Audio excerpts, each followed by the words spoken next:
Hello, my name is Melissa Murray, and I was responding to um, a response from a well-known feminist witch, author, ritualist, Ruth Barrett, and her letter to respond to the boycott of the Michigan Women's Music Festival. And this is near and dear to my heart because actually I spent this summer discussing the same transgender exclusion in women's space at Pagan Spirit Gathering, one of the largest pagan and oldest pagan gatherings in the Midwest and I believe the United States.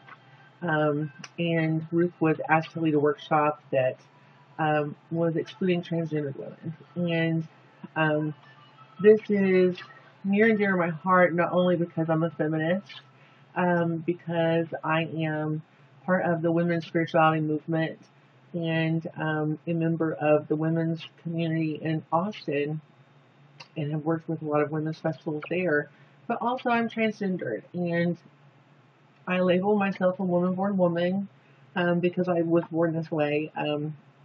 If you know about gender, you know that we all start as women, and in the process that unfolds during pregnancy, gender comes and goes based on the hormones and different things. And I'm actually intersex as well. I label myself transgendered as well as intersex, as well as women-born woman, because I've been this way since I was born. And I wanted to talk real quickly about bigotry and the definition of bigotry. Bigotry is a state of mind of a bigot, someone who, as a result of their prejudices, treat other people with hatred, contempt, and intolerance on the basis of a person's race, gender, sexual orientation, gender identity, national origin, religion, language, socioeconomic status, or other status. Now, I am supportive of spaces where there are only women, but I also think that it's important and hypocritical for women in the feminist movement to say that they are not oppressing a group and not being intolerant of a group when clearly they're being intolerant of a woman who is just a different kind of woman. And, specifically in Ruth Barrett's letter, she talks about a lot of antiquated knowledge as well as things that we know are not true. But being woman-born woman and the label woman-born woman is specifically comes from the West Coast Women's Festival and a incident where a transgender woman who was the president of the Daughters of Bilitis was discriminated against her partner who was with a group called the Gutter Dykes Collective from New York and the East Coast coming to the West Coast, and she was accused of rape.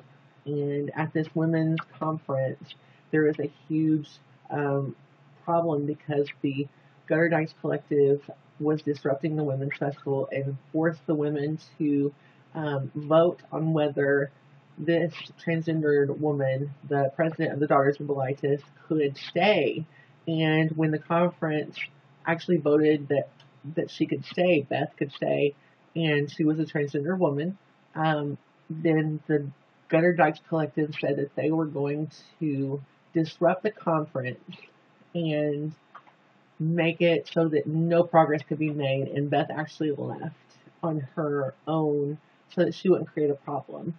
And when the women left this conference, they left with this idea of transgender exclusion, which then became part of also the women's spirituality movement, these women-born spaces, and over the course of the feminist movement, actually, butch femme lesbians actually were shut out of the feminist community and women's spaces as well because they were being accused of reinforcing stereotypes of patriarchy, and that not only were they being discriminated against in the heterosexual community and harassed and raped and beat and forced to do things to hide and to survive.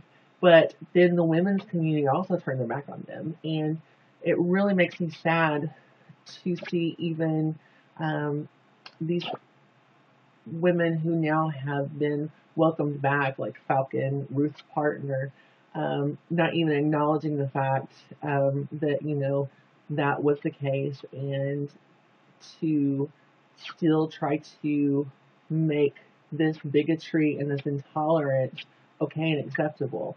I wanted to talk to Ruth about what she said in one of her letters and about the boycott of the Michigan Women's Music Festival. And she said that she's a priestess in elder women's ministry for over 35 years. She understands the value and importance of female-only space. And again, I would like to say I define myself as female, women-born women. But she says that she is not being a bigot, and she is not being a bully, and that trans women can have their own spaces. And we know that separate but equal is not the same. We've learned that. And we know that by not tolerating transgendered women, now there's different degrees of tolerance and different degrees of, transition. There's all different stages of transition. And I recognize that. And I recognize that it's a difficult issue. But also, I think that it is very difficult to try to act like a victim and to say that you are being put upon to not be intolerant. It just really makes no sense. And to talk about the freedom to label yourself and identify yourself and to be who you are and to have your space. And when these women who identify as women and who clearly are going through a painful experience, painful transition, painful lives, are being oppressed and not tolerated. And you're trying to get us to say that it's okay. I do realize that I'm coming from a festival in Austin that is a women's event, and I'm also on the planning circle for Festival of the Goddess in October, also held near Austin, and I may lose the opportunity to support and celebrate and come to these festivals.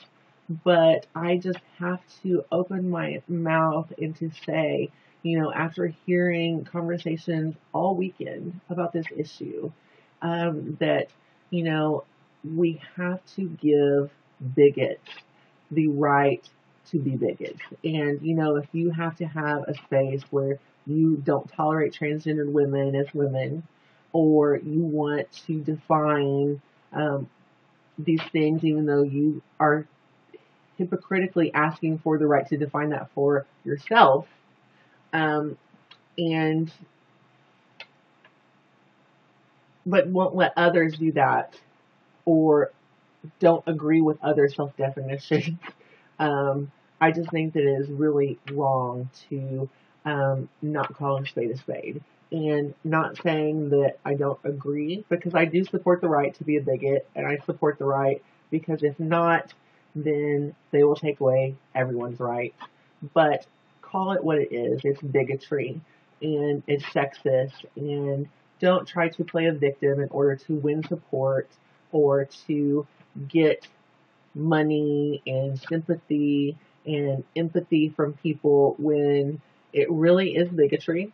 And hopefully, after sitting down and discussing these issues at PSG, the education that we had discussed, and we're seeing each other from different angles, will come back to you, Ruth, and Falcon, and it will be something that will hopefully, in the long run, change some hearts and stop the bigotry.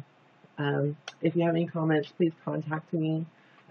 If you want to discuss, I'm always open for discussion, but again, I think that the issue is about bigotry, and it's a lot of times turned on transgender women and saying that they are trying to oppress and be intolerant when it is the exact opposite. And all transgender women are asking for is the ability to identify themselves and to be who they are and to be accepted.